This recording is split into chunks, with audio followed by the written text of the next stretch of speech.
Hey guys, it's Wahima, but just call me Wah. Melanated! Welcome to another episode of Morning Tea, where we sit in our sleepwear and discuss current events. Today's tea is iced black tea from Starbucks. It's hot. I already had 2 cups of hot tea today, and I was just feeling like, you know what I'm saying, some extra ice with straight up black tea poured over it, no water, no sugar. Alright, so let's get started with this episode. Here's the tea. Some of you guys asked me to talk about the Tristan, that's his name?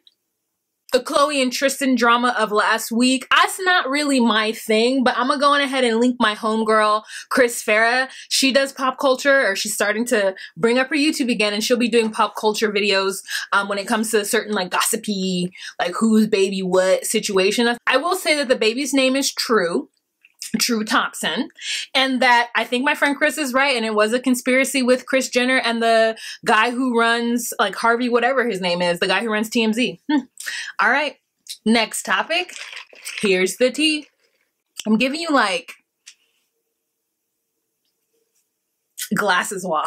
Nicki Minaj came out on some radio station almost crying, talking about how hurt she was by Cardi and Quavo. I don't know who Quavo is, but later after she said she was hurt by Quavo, it was like footage of her with Quavo at a club or in the studio or something like that. I don't know. Girl, why are you trying to ride on Cardi's coattails right now? Like, Nicki, girl, nobody cares about you and this song. I mean, I didn't like Barbie Tings, but I did like the other one. But I'm not a Nicki fan, so I didn't download or anything. I just went and listened to it and like that's it. Why does she want Cardi to pay homage to her, and why did it hurt her feelings? And like, what? Like, you just trying to get some, what? You know what I'm saying? Like, that's how I feel. I didn't really say anything, but I thought it was silly of Nicki to even bring up anything about Cardi B. Like, drop your 2 singles and keep it moving. I don't think they're going to do as well as Be Careful or Up on 10 or some of the bangers that came out of Cardi's album, but I could be wrong. I don't know. I don't know about the Barbs. I don't know about Nicki. I don't know about any of that. So it remains to be seen, but like, come on, girl. Like, like, you don't feel no way about dropping Cardi's name? I would. Next topic. Here's the tea. Speaker of the House, Ryan, whatever, what's his name? Patrick Ryan. Every single time I go to say this man's name, I don't know what it is. I just know it's 2 first names. Paul Ryan. So Speaker of the House, Paul Ryan, is retiring, which is weird because he's only like 40 something, right? Like, you don't retire from politics at 40 something. Really what's happening is that he's stepping down now so he can work on his campaign. I'm almost positive that he's gonna run against Trump in the next election. I'm almost positive that he's gonna just like go in, like snatch away. He could come up with all the tea that has been happening during this presidency and just kind of snatch away the presidency. And I think he's ripe for it. He's already 3rd in line to be president as it is. He might as well run to be president. I would vote for Paul Ryan. I wouldn't, but you know, stranger things have happened. So good luck to Paul Ryan in his next political move, but that was definitely one, and we will see some more from him. Next topic. Here's the tea. The 2 black men who were kicked out of that Starbucks in Philadelphia last week. Girl. So here's the tea. Now, 2 black men came into a Starbucks. They asked to use the restroom. The people said that the restrooms were only there for paying customers. I don't know what happened between that exchange or whatever, but they sat down, and the people who worked at Starbucks felt that these people, these 2 black men, were trespassers. Other patrons of Starbucks were sitting around kind of noticing these things happening, and this one woman takes out her camera and starts to record it. She recorded after the police is being called. The police gets called, they get there, they ask the man to leave. The men say no, they don't want to leave. And then they get calmly taken out in handcuffs. And the crowd is like, they didn't do anything. We don't understand why this is happening. Are they being pulled out because they're black? You know, people are saying all these things to the police officer, and the police officers are just kind of like, yeah, we're pulling them out simply because they're black. Not because someone didn't call the police and say that these people are trespassing. Like, no. So they get escorted out as the friend that they are actually initially there waiting for comes in and is like, what's going on? So the 2 men get there and they're waiting for their friend. They ask to use the restroom and then they get kicked out. They refuse to leave. Police come. The police takes them out. And then once it becomes clear that Starbucks is not going to press charges against them, the men are released. How long that is, I don't know. And I hope that Starbucks pays all of the legal fees for them going to jail and all of the situation. I'm sure they will. I'm almost positive they're going to make it right. So Kevin Johnson, who's the CEO of Starbucks, came through and was just like, this is abhorrent. This is egregious. We don't know why they would do this. And that store manager no longer works for Starbucks. And, you know, they're done with that. And they're really working on ways to sort of improve customer relations. Now, I've been in certain Starbucks where it's in a crowded, highly populated area, and that is the case. You cannot just use the bathroom. You have to be a paying person.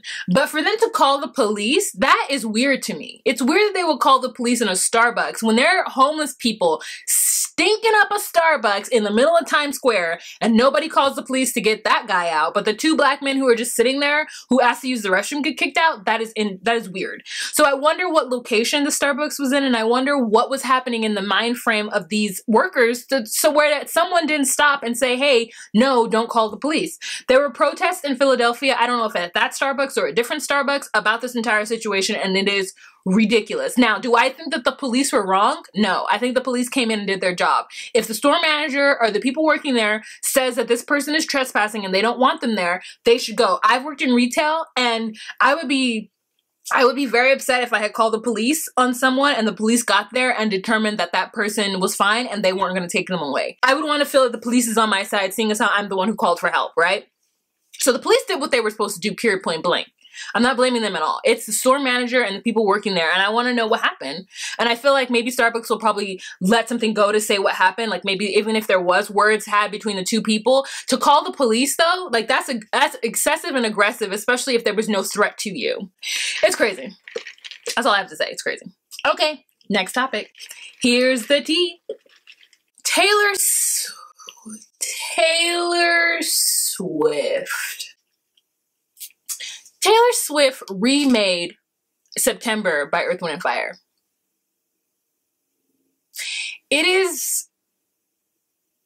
feel like she's trolling us. I feel like she did it on purpose. She doesn't really like this song, because if she did, she would have never done what she did to it. I feel like when you remake a song, it's because you really like a song and you're like, you know what? I'm going to make it my own spin on it and it's going to be wonderful. This was not wonderful. This was disrespectful. I know she got the rights to do it, so somebody, I don't know if it was Earth, Wind, or Fire, you know, said, yes, that you can remake this song. So they get in their little monies, and I appreciate that from their standpoint, like, make your monies.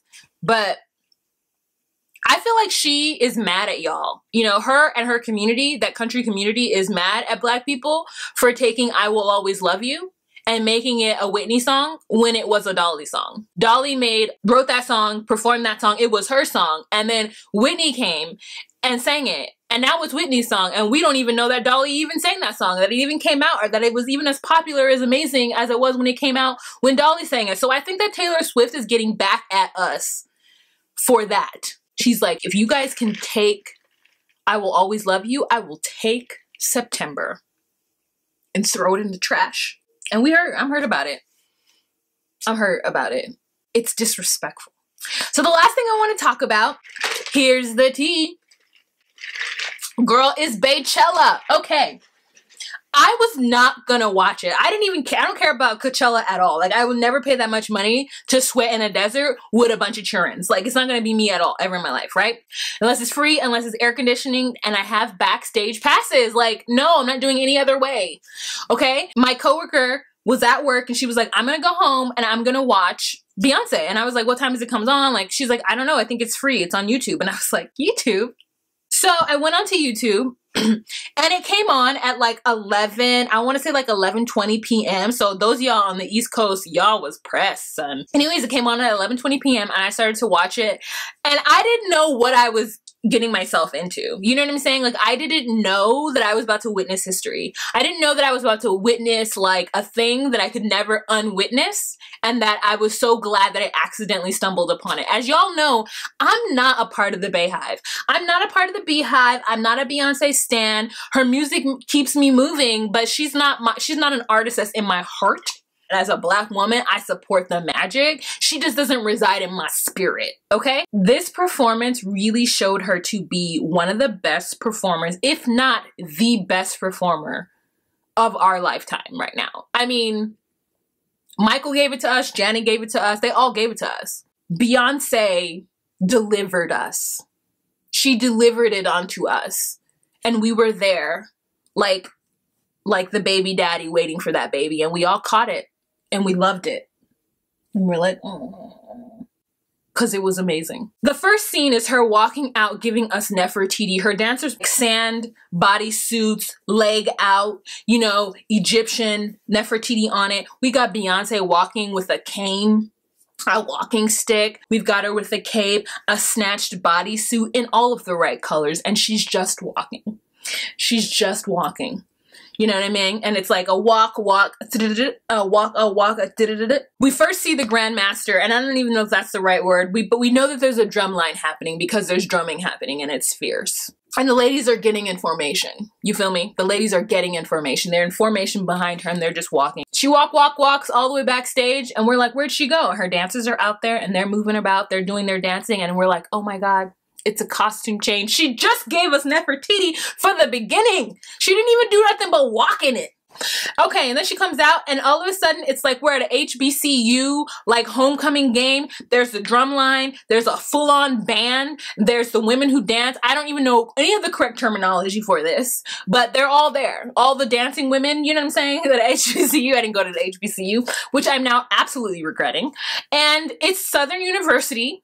And they are rocking with Beyonce at Coachella. And it is magnificent. She comes out with BK, Beyonce Knowles girl, and then this, like the square symbol or the triangle symbol, which I think is a delta, if I'm not wrong. So it's like beta delta K, whatever that stands for, Kappa, beta delta Kappa. You know what I'm saying? You were part of Beyonce's line. You are part of Beyonce's Greek organization. She is one of the Divine Nine. So it's a Divine 10 at this point. So she comes out. It's the Wiz. All of a sudden you're like, golden gold. You know, whenever they change this, and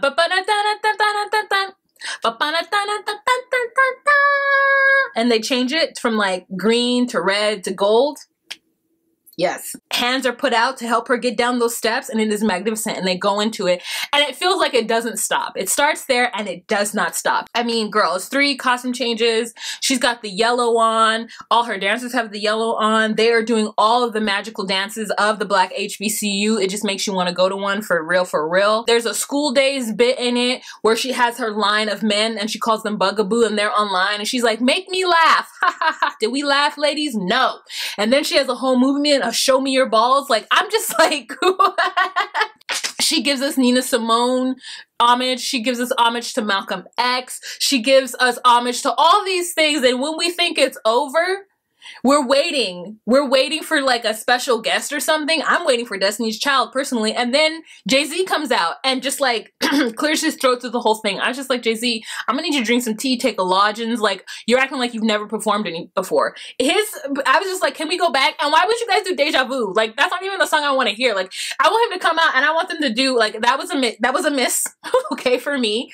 But she did love his hair and give his hair a little pat. I was like, okay, Jay, you grow that out. I wish I had some like thick hair like that, you know? So you grow that out, Jay. You grow that out. Telling boys bye, girl. Then she sang a song that had like a voice modulator over it to where the whole song was her with a deep throated voice like a man. And I thought, oh my God, why are you doing this to us? It's so much. That, and then Destiny's Child came out, girl. I swear I got misty eyed. I didn't know how much I loved Destiny's Child until they came out. And I was just like, oh, Michelle. Michelle hasn't been doing her calisthenics because she wasn't getting as deep as Kelly was. Kelly was ready for all of those moves. Kelly was ready. They did Soldier and they did Say My Name. And I was just like, oh, Latavia and Latasha or Latina or somewhere. They're probably somewhere like, hey, that was us. We were Say My Name. Michelle's just so skinny. She's just so tiny. You know, I'm just like, does she eat?